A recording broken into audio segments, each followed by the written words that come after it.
Will Trent, Season 4, Episode 6, review. This procedural's romances are absolutely doomed. The case was not just a simple robbery, either. They came to the conclusion that Malcolm's crew was hired to steal documents that would expose the misdoings of a company called Biosentia Pharmaceuticals. This week's episode, You're Not That Person Anymore, picks up shortly after last week's episode left off, with Faith now determined to keep her cover long enough to find evidence tying Malcolm's crew to Biosentia Pharmaceuticals. Faith puts her own feelings aside this week to use her position to try to get more information from Malcolm. Amanda, Sanja-san, is concerned and wants her to quit while she's ahead, but she's overruled by Faith and Will, Ramon Rodriguez. Faith uses a necklace with a camera to give the rest of the team a look at what she's seeing, so Ormawood and Franklin, Kevin Daniels, learn the identity of two of the men Malcolm is working with, his childhood friend, Winston Terry, and a man associated with Biosentia Pharmaceuticals named Clinton Starling. That night,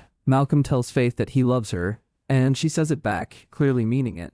It's a compelling and tough dilemma for Faith, because beyond just the danger of the situation, she's forced to choose between love and her job, not unlike Will had to with Angie 2 seasons ago. Seth, Scott Foley, uses his position as a doctor to help Angie figure out that Biosentia Pharmaceuticals was manufacturing a drug for post-surgery bleeding called Avalia that caused liver failure in some patients after use. Ormwood also took this drug after his tumor was removed, but he didn't have this side effect. Biosentia Pharmaceuticals knew about this, but hid it until Malcolm and his crew stole the documents and started blackmailing the company with them. Meanwhile, Malcolm's crew assembles at his house, and Winston expresses his doubts about Faith. When he pulls a gun on her, Ormwood and Franklin storm the house, enacting their plan a little early. They arrest everyone, including Faith, diverting suspicion away from her. While Faith is in the holding cell with Malcolm later, he tells her about his son, Quentin, who died when he was 8. Malcolm might usually rob banks, but this one is personal for him. Quentin had a heart condition and died because of Avalia, and now Malcolm wants justice for his death. Amanda and Faith get into a big fight when Amanda insists on pulling Faith off the case and makes her end things with Malcolm. Faith breaks up with him without revealing her true identity. Later, Amanda has an embolism from her previous injury. She's okay, and she and Faith make up. Then Faith admits how real her feelings are for Malcolm. Winston figures out Faith's identity,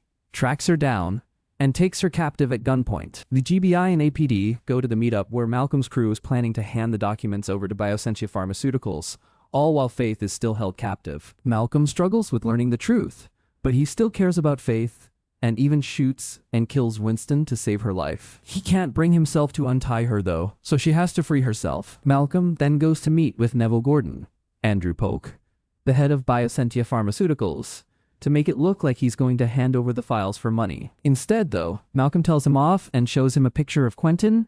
Then he prepares to kill Neville. He's interrupted by Faith, who stops him with a gun and then gives him a tragic goodbye. It's a beautiful and nuanced end to this storyline because Malcolm isn't just a villain. He really does love Faith, but this connection was always doomed, as Faith puts it, because you rob banks, and I arrest people who rob banks.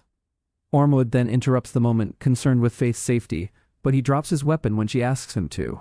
Faith says an emotional goodbye to Malcolm, then both Malcolm and Neville are arrested. In a much less suspenseful subplot, Angie overhears Seth on the phone discussing their wedding with his sisters. His mom wants Seth and Angie to have a big fancy wedding, but Seth is worried about scaring Angie off. When one of his sisters suggests that Angie might not want to get married, it's clear that Seth has his doubts and insecurities, and Angie becomes determined to prove her love to him. Angie enlists Franklin to help her plan an impromptu wedding, and while she obviously loves Seth, it seems like part of the rush is to commit now and squash both his doubts and her own. Later, Will goes to the bathroom to check on Angie at work, and she's working on her vows but struggling to write them. Things are awkward between them after Will stormed out of the elevator last episode, but he still tries to help her. This could have been a romantic scene that showed the two of them still pining after each other, but instead it's a brilliant scene that shows why they aren't a good fit. Will reminisces by bringing up moments in their relationship when Angie's addiction caused problems, and she goes along with it, but it's more uncomfortable than sweet. Will notices this too,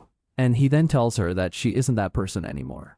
This allows both of them to finally move on. Angie encourages Will to feel the baby through her stomach, and they share a lovely moment, letting each other go romantically. After Will advises Angie to write from her heart, she surprises Seth with a beautiful impromptu wedding in the place where they first met, officiated by Franklin. It's a touching scene, both for this relationship and for Angie's character. The problem is, there are clearly still feelings between Angie and Will, and a wedding this early in the season never bodes well for a procedural couple. As of right now, my hunch tells me that Seth might get killed off later this season, but as someone who enjoys this pairing, I really like the wedding scene. The next day, both Faith and Will are feeling heartbroken. She over Malcolm's arrest, and he over Angie's wedding, but they sit together in their pain over breakfast sandwiches. Will Trent airs Tuesdays at 8:30 p.m. EST on ABC. This suspenseful episode concludes last week's storyline with an emotional punch, while still making sure to center its characters' complex feelings.